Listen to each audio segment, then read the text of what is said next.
et invite la défense à prendre la parole.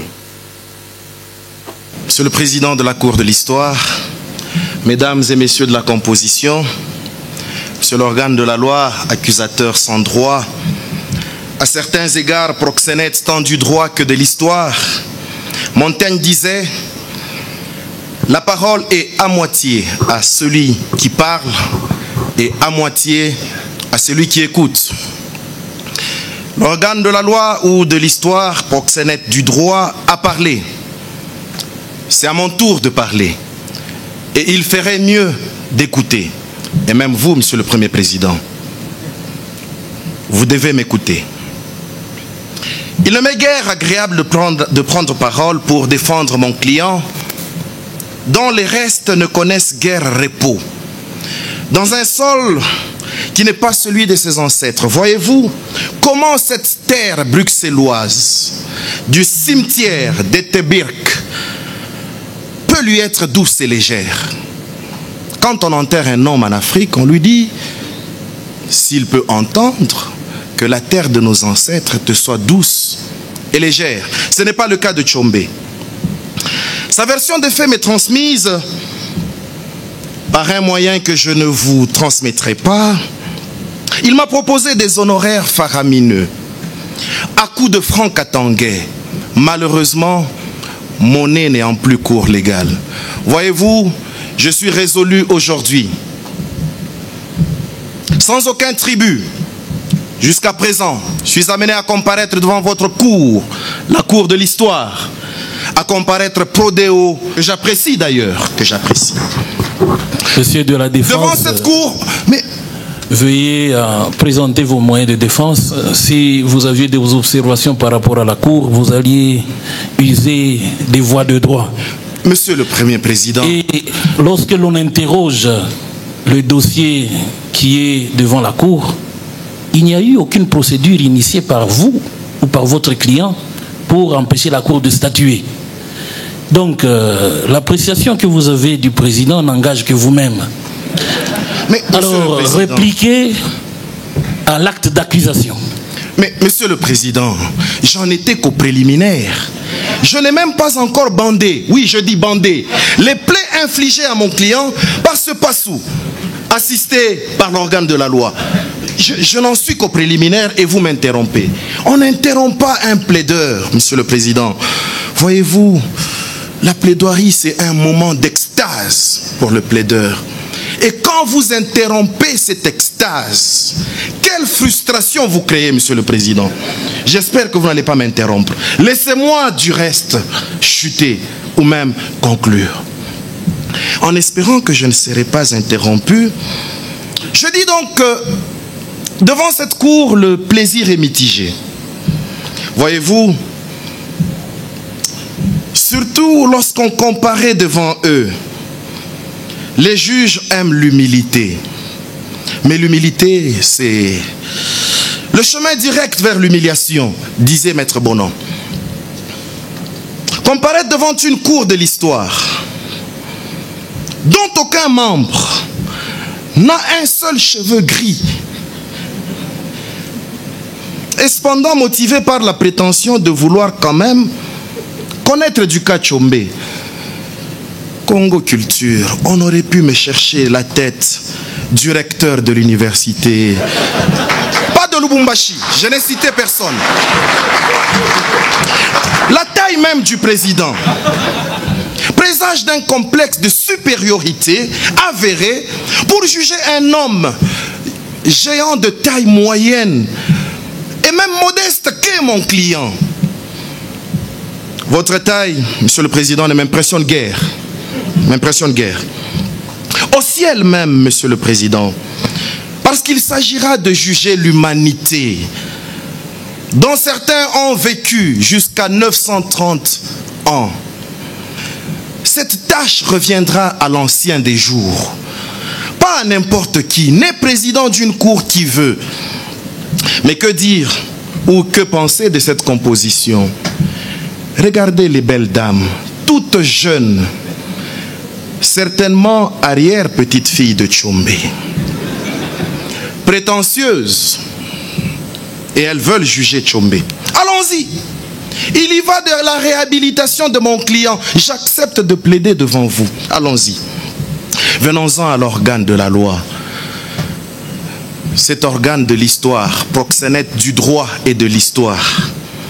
La Cour de l'histoire a voulu, elle a désigné, voire commis d'office, sans consultation aucune de Madame le bâtonnier, nous y reviendrons, a désigné un homme lettré, celui qu'on appelle as du barreau, un plaideur vertébré, mais dont le réquisitoire vient de manquer de calcaire. Vous l'avez suivi, n'est-ce pas, Monsieur le Président? Cet homme qui, il y a quelques minutes, était debout, quoique à certains moments, j'ai pensé qu'il était assis. Une chose qu'il a en commun avec mon client, géant de taille moyenne. Il vous a tout dit, sans rien dire. Il s'est livré à un débitum intarissable de mots, pareil à une masturbation verbale, en vue d'obtenir la condamnation à mort d'un homme déjà condamné par défaut à mort, et même à en croire certaines indiscrétions. Refroidi, sans état d'âme, dans sa prison, ou mieux, ce qu'il convenait d'appeler, Monsieur le Président, tenez-vous bien, résidence surveillée d'Alger. À plus d'un titre, cet homme ne sera pas écouté. Son célébrissime sobriquet, parce qu'il s'agit de lui, est assez éloquent. L'homme, le ministère public d'aujourd'hui, l'avocat général, se fait appeler la bête. Voyez-vous, se fait appeler la bête. Et moi, je me ferais appeler qui? Je n'ai pas la prétention d'être la belle. On a dit de mon client qu'il était laid. Mais je vous peindrai le portrait d'un homme beau. À certains moments, cet homme se fait appeler l'avocat du diable. Cet homme. Tel est son client. Tel il est. Malin, malicieux, mauvais. Parce que M. Moïse Tshombe ne figure pas sur la liste des indéfendables.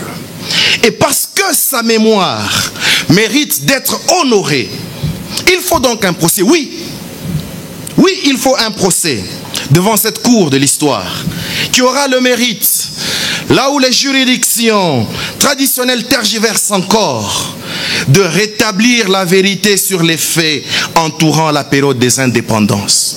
Et partant, réhabiliter la mémoire collective en innocentant M. Moïse Kapende Tshombe.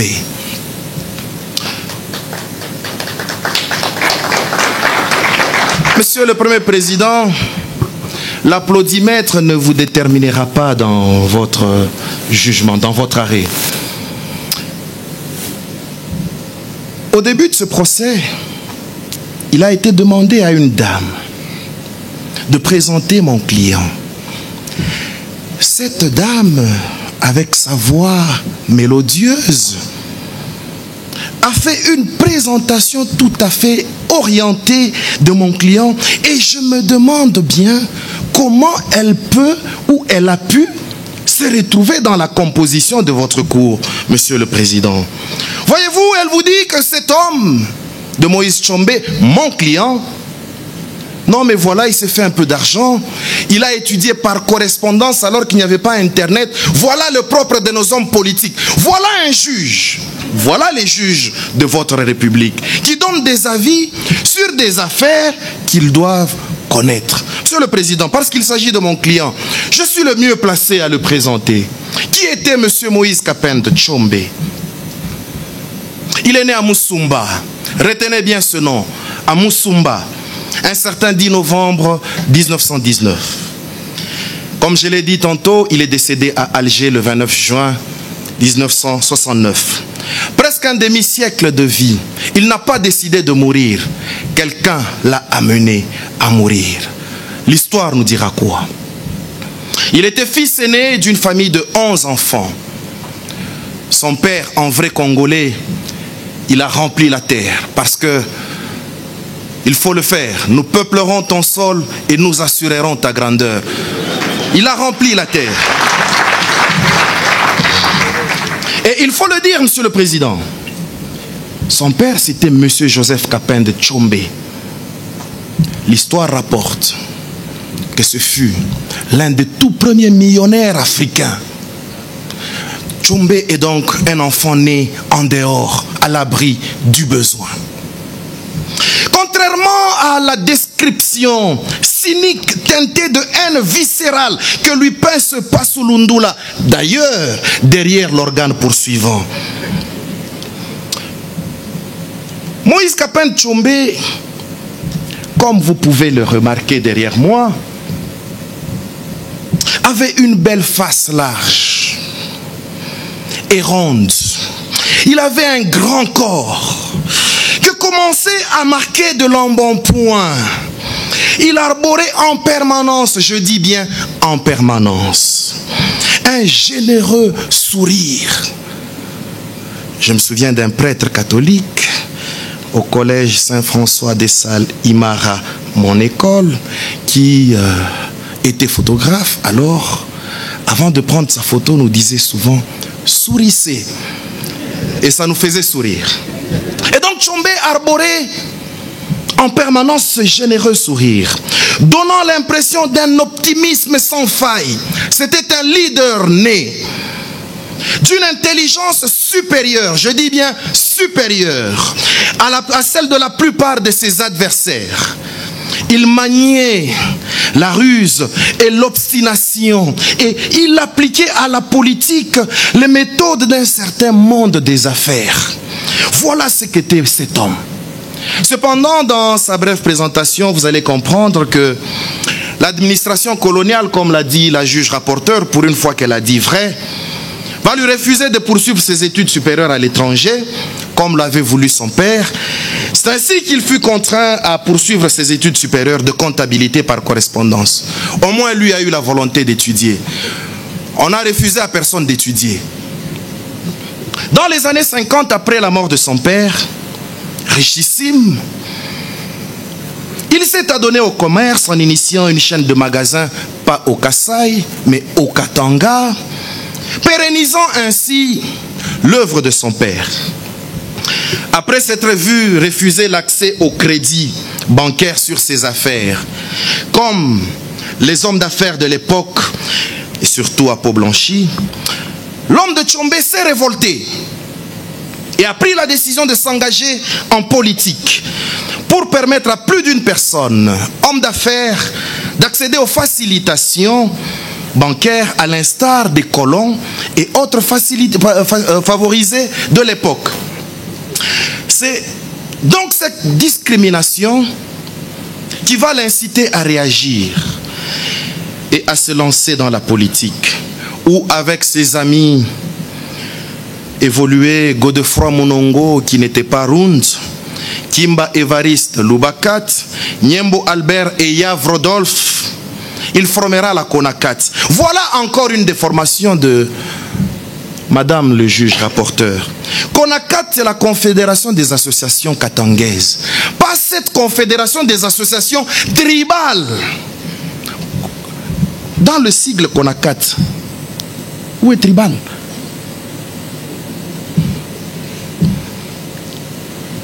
Voilà donc, l'opinion accrue, c'est que certaines puissances ont voulu distiller ou propager par leurs bras armés de caméras et de microphones. Aux élections législatives de 1960, la CONACAT va rafler la mise, obtenir les meilleurs résultats. Ainsi, Tshombe va être porté au nu par ses pairs et deviendra le président du gouvernement provincial du Katanga.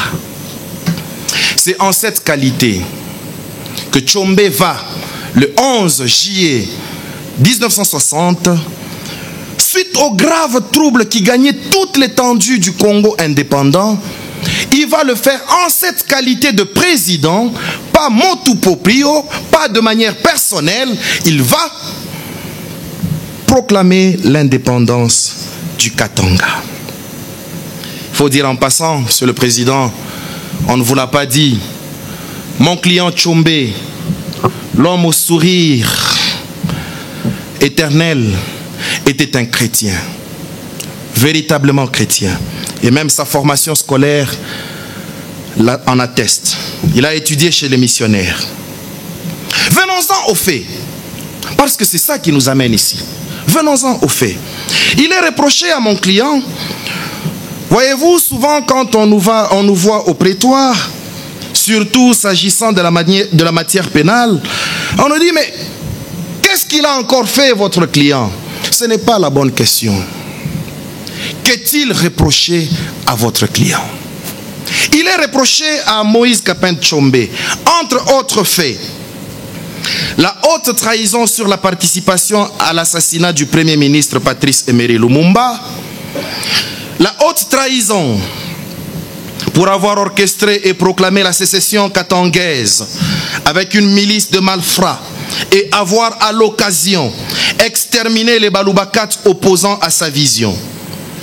Il lui est aussi reproché d'avoir aliéné l'indépendance économique du pays en signant l'accord sur le contentieux belgo-congolais avec un certain Paul-Henri Spaak en février 1964. Pour chuter, l'organe de l'histoire, qui n'a rien du droit, accuse mon client de financement de la diffusion d'un journal subversif, les Léopards libres. Monsieur le Président, Mesdames et Messieurs de la Cour, vous allez noter ceci.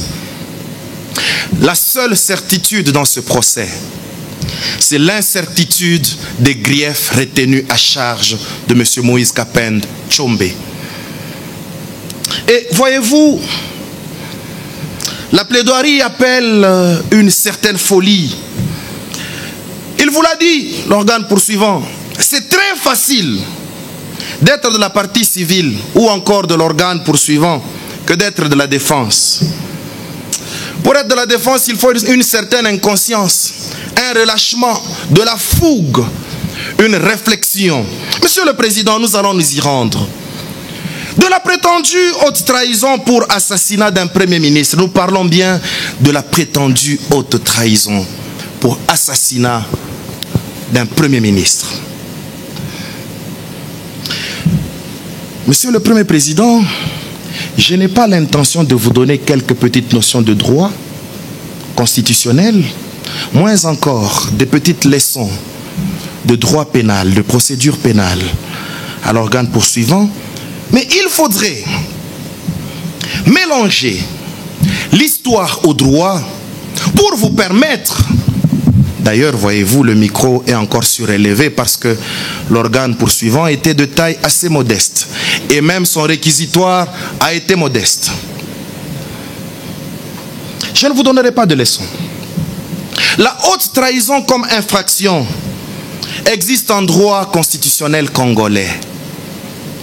Depuis la promulgation, tenez-vous bien, de la constitution du 1er août 1964. Cette constitution qui a été appelée ou qui est encore appelée à juste titre constitution de Lulabour. Une petite confidence, c'est mon client qui a apposé son contre-seing sur cette constitution-là.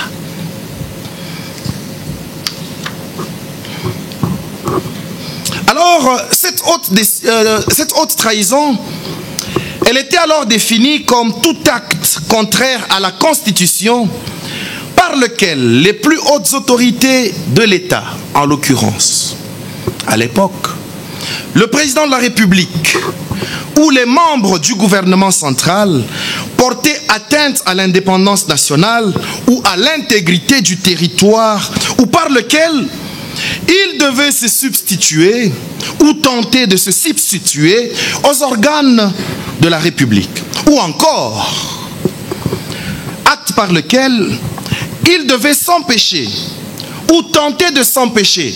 Voyez-vous, ils sont en train de régler le conflit Lumumba Tshombe, Lumumba Kasavubu.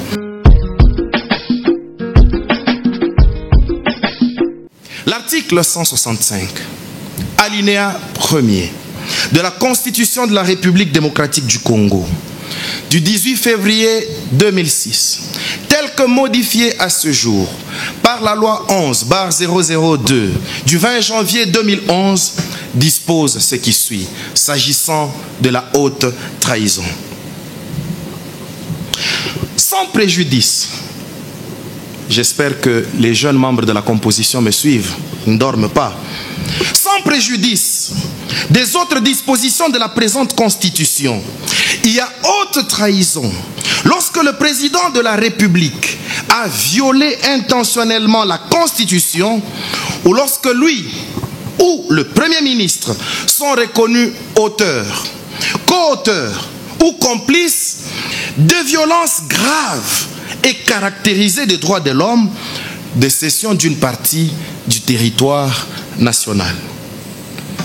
Monsieur le Président, Mesdames et Messieurs de la Cour,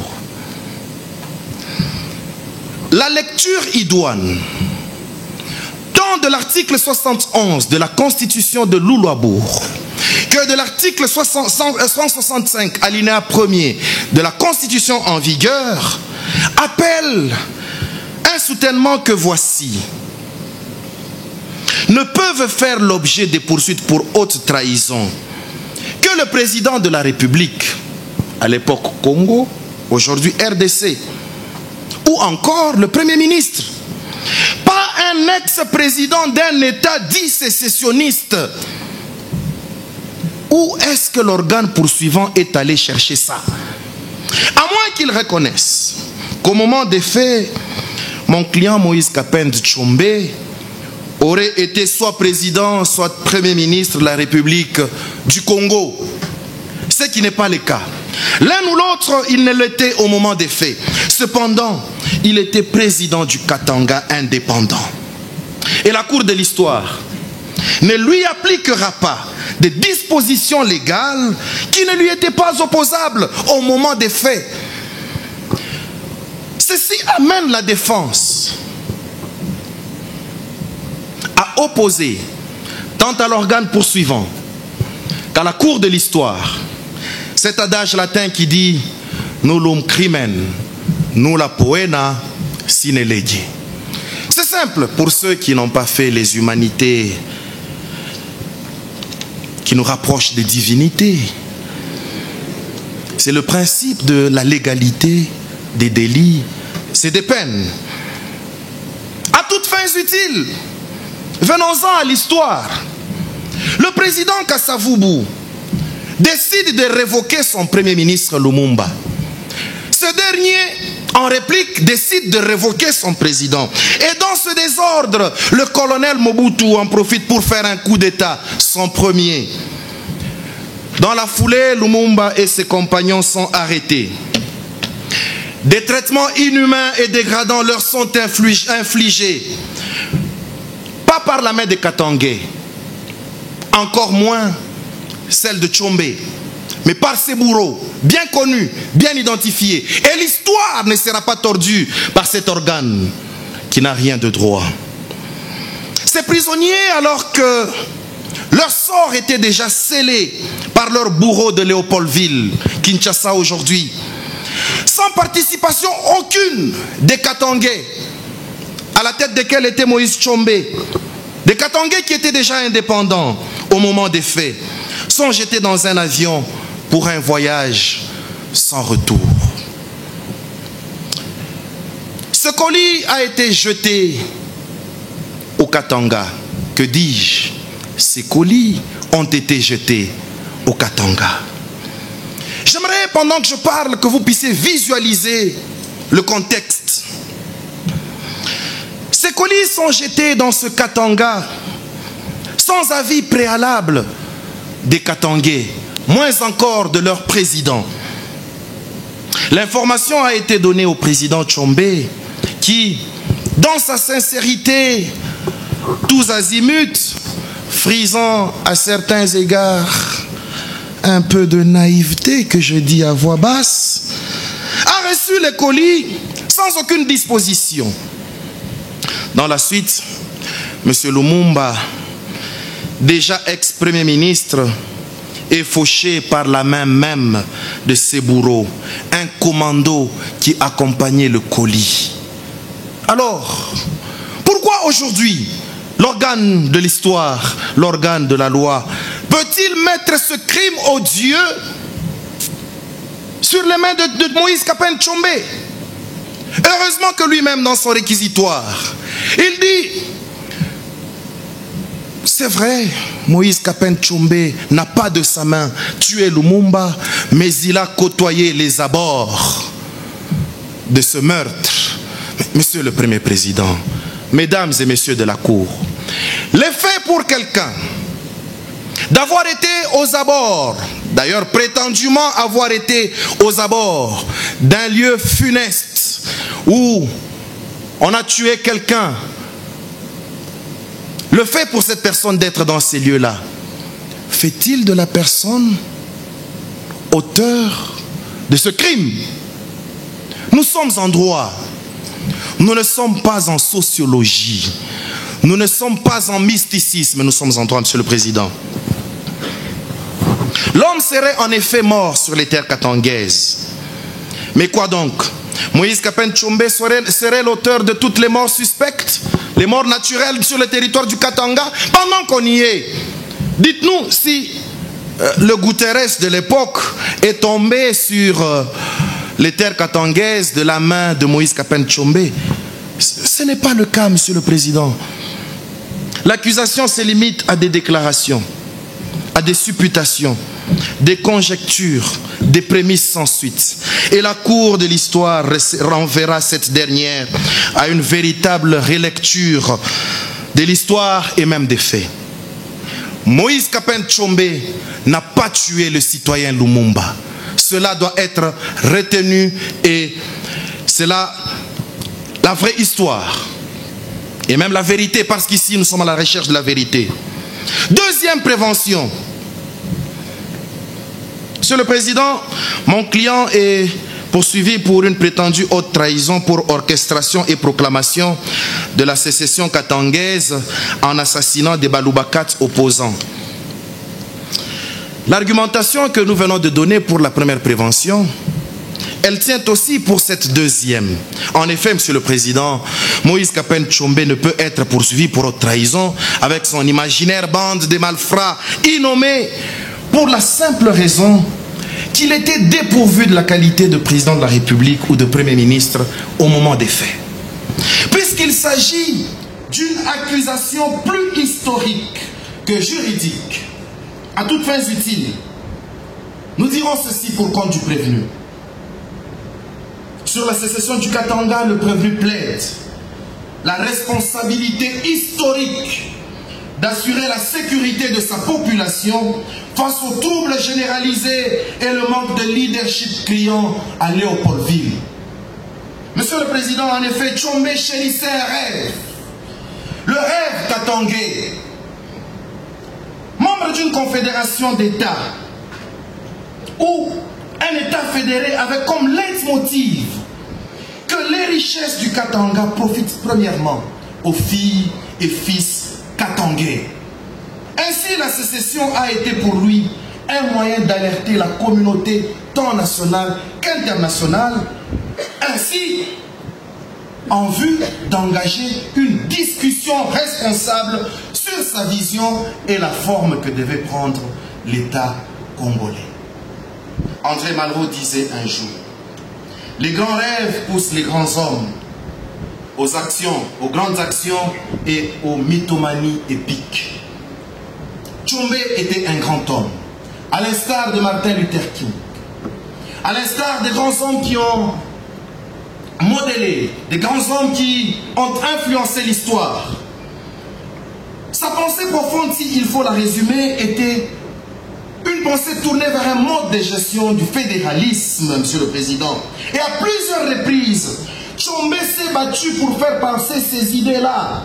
Voyez-vous, il a été à Tananarivo une première fois, une deuxième fois, et une troisième fois à Kokiatville. Toujours pour négocier quoi? Pas la reddition du Katanga, mais négocier la forme de gouvernement, la forme de gestion à appliquer à la République du Congo. Parce que malgré la sécession, Tshombe se considérait comme faisant partie entière intégrante de la République du Congo. Il n'a pas fait sécession pour lui-même, mais il a fait sécession pour des valeurs, pour des idées fortes, des idées maîtresses. Tshombe n'a jamais été séparatiste, comme il a été présenté par ce Passou. Certainement son grand-père était ivrogne. Parce que pour produire un enfant comme ça, il faut avoir été sous l'effet peut-être de cette... Monsieur de la Défense, veuillez plaider votre cause et ne versez pas comme Passou dans les insultes. Non, c'est juste une petite qualification. Peut-être qu'il y avait un peu de Bombay à l'époque et puis voilà, Passou est venu. Monsieur le Président, cela étant, Tshombe était un pan-africaniste, prônant le fédéralisme comme mode de gestion de la République. Une citation illustre bien cela. C'est sa propre citation. Il dit ceci, je cite, « Je suis convaincu qu'il existe une sorte de commun dénominateur à tous les hommes d'Afrique. Pour cela, je ne vois que l'avenir du Katanga dans le cadre africain. Dans la recherche des solutions, l'homme africain, plus que l'habitant du Katanga, sera l'objet de ma réflexion. » Fin de citation. Comment dire d'un tel homme qu'il était séparatiste? Comment dire d'un tel homme qu'il était sécessionniste? Sur le massacre, le prétendu massacre des opposants Baloubakat, Monsieur le Président, là aussi l'histoire retiendra que déjà ab initio, formant la CONACAT, je l'ai dit dans la présentation de mon client, Tshombe a été entouré par ses amis évolués, dont Godefroy Mounongo, je l'ai dit, qui n'était pas de sa tribu. Évariste Kimba, je l'ai dit, il n'était pas de sa tribu. Mais, Monsieur le Président, quelqu'un qui forme un parti politique, cosmopolite, regroupant des intelligences grises. Que faisait Makonga Bonaventure à côté de Tshombe? Parce qu'il n'était pas de sa tribu. Et il était dans son gouvernement. Il était d'où Makonga Bonaventure? Loubakat. Il aurait donc dû commencer par Makonga Bonaventure avant d'aller atteindre les Louba. D'ailleurs, Monsieur le Président, il sied aussi de noter que Tshombe, comme tout Katangais, avait toujours recours à la politique de la main tendue. Main tendue pas pour demander l'aumône parce que riche déjà il était, mais main tendue dans le sens d'une main d'association. Il apprendra à ses dépens la nature du cœur de certains hommes politiques pris individuellement, qui n'avaient cure du respect de la parole donnée, dont un certain Mwamba Ilunga Prosper, avec son compagnon Jason Sende. Tenez-vous bien, Monsieur le Président. Ces hommes négociaient de nuit avec Tshombe. Ils se mettaient d'accord sur une chose et le lendemain matin, à la radio du collège Jimara, ils allaient dire le contraire. Comment faire politique avec des hommes qui n'ont pas de parole d'honneur? Oui, Monsieur le Président, il y a eu quelques arrestations à Jadoville notamment et à Elisabethville. Pour la petite histoire, à Jadoville, juste une rixe entre une jeune fille ronde et un jeune garçon Loubakat. Quand je parle de ces jeunes filles rondes, ça me fait passer à une petite fille qui est dans la salle ici, qui a eu le mérite de fendre le cœur d'un jeune Louba. Ces jeunes gens ont une rixe, ils se bagarrent un peu, les autres récupèrent et voilà, on dit que Tshombe a tué de sang-froid les Baloubakat. Monsieur le Président, c'est vrai, il y a eu peut-être quelques morts dans le Nord Katanga, mais cela n'a jamais été l'œuvre de Tshombe. Tshombe a réagi comme tout père, pater familias, qui se veut protéger la famille. Il a réagi à des attaques. Il y a toujours des petits dommages collatéraux. Et l'histoire retiendra que ces morts-là n'ont pas été voulues par Tshombe, mais par les rebelles. Et aucun témoin, Monsieur le Président, j'ai dit bien, aucun témoin ici, même pas ce vilain Passou, n'a fait état du prétendu massacre. Si ce n'est l'imaginaire débordant de l'accusation, imaginaire digne d'une série hollywoodienne. Somme toute, Monsieur le Président, Moïse Kapen Tshombe peut se résumer comme l'albatros de l'indépendance du Katanga. L'incompris alors qu'il posait un acte salutaire pour les Katangais de tous bords. Malheureusement, comme l'a dit Paul Valéry, Tous les politiques ont lu l'histoire, mais on dirait qu'ils ne l'ont lu que pour épuiser l'art de reconstituer les catastrophes. S'agissant de l'aliénation de l'indépendance économique en signant l'accord sur le contentieux belgo-congolais, voici encore une prétention qui amène à pleurer plutôt qu'à en rire, comme le disait l'organe de la loi. L'éloquence, la parole, présuppose un orateur et un auditoire. Mais il importe que cette parole ait du fond, de la substance, de la matière. Et c'est ce réquisitoire de l'organe de l'histoire qui a été qualifié de solide. Granit. Il lui a manqué un mot. Béton. Comme s'il fallait absolument user du sobriquet de César pour nous faire frémir. Il n'en est rien, Monsieur le Président. Le principe de la légalité des délits et des peines m'oblige à rappeler à la cour de l'histoire que nous sommes en présence ici d'une infraction impossible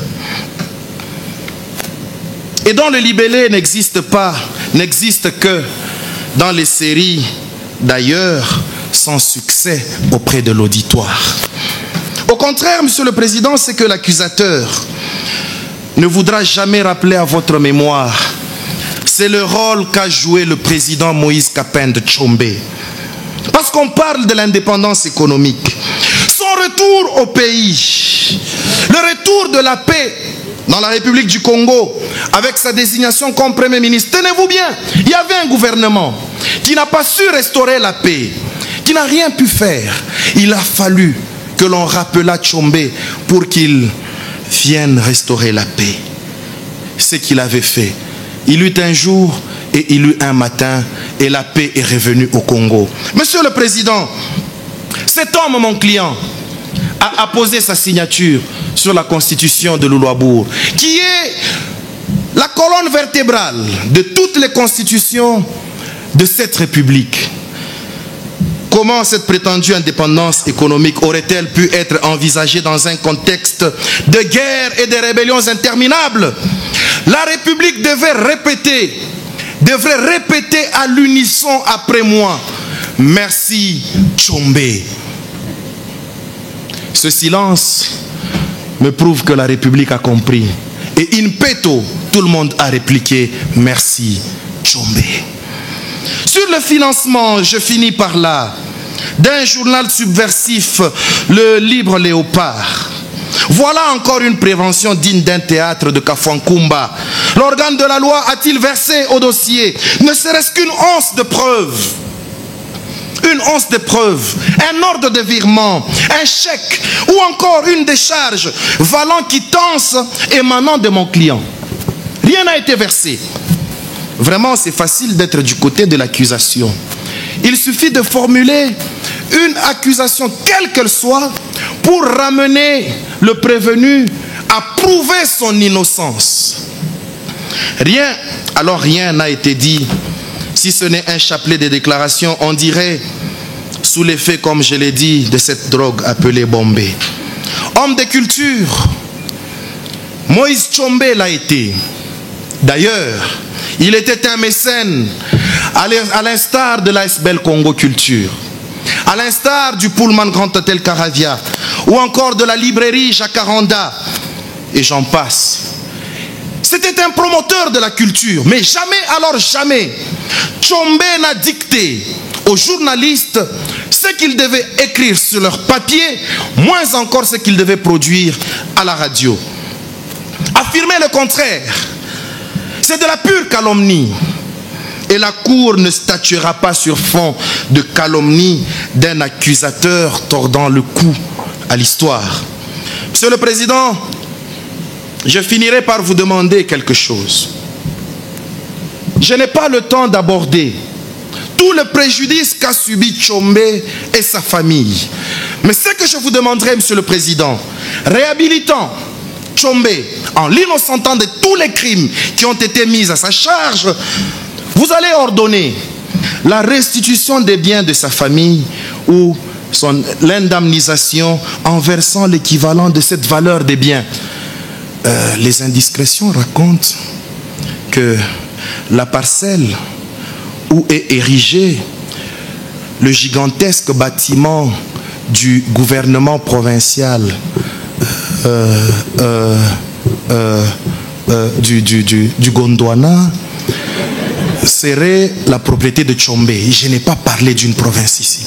Alors si on peut la leur restituer ou une contre-valeur en argent, ça ne sera que justice. Il vous plaira aussi, Monsieur le Président, d'ordonner l'érection d'un buste en l'honneur de Moïse Kapen Tchombe, Premier ministre de la République du Congo, dans le jardin des premiers ministres à Léopoldville, à Kinshasa, à la primature, en mémoire de ses hauts faits en faveur de la République et le prestige qu'il a accordé à la fonction de Premier ministre en pacifiant réellement le pays.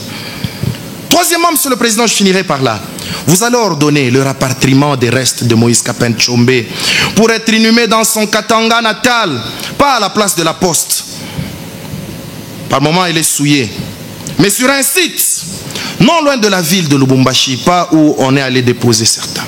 Mais à Lubumbashi, où il a fait ses pas pour une sépulture digne de son nom et des funérailles nationales. Monsieur le Président, Martin Luther King a dit, la veille de son assassinat, au cours de son dernier discours, intitulé « J'ai vu la terre promise », il a dit, je cite, « Nous avons des jours difficiles devant nous, mais ça n'a plus d'importance maintenant. Parce que j'ai été au sommet de la montagne. J'ai regardé au-delà et j'ai vu la terre promise. Je ne serai peut-être pas avec vous, mais je veux que vous sachiez ce soir, comme il fait soir, que nous, comme peuple, atteindrons la terre promise. » Fin de citation. Katangaise, Katangais, inspirez-vous de la vision intrinsèque de Moïse Kapen Tchombe, en dehors de tout clivage, de tout séparatisme, de toute division, pour atteindre la terre promise, l'état d'esprit de l'identité katangaise, un Katanga uni, fort, et où les populations jouiront enfin des richesses de leur sous-sol. Monsieur le Président, vous acquitterez Moïse Kapen Tchombe de tous les chefs d'accusation mis sur son compte. Ce faisant et en ordonnant ce que nous vous avons demandé en dernier, vous aurez rendu, vous aurez dit le droit. J'ai dit. La Cour prend acte de vos longues plaidoiries qu'elle n'a pas voulu interrompre pour ne pas vous fournir de prétexte à une éventuelle action en renvoi pour cause de suspicion légitime ou la récusation de l'un de ses membres. Elle s'estime suffisamment éclairée, prend l'affaire en délibéré pour son arrêt à intervenir incessamment. Ainsi donc, l'audience est suspendue.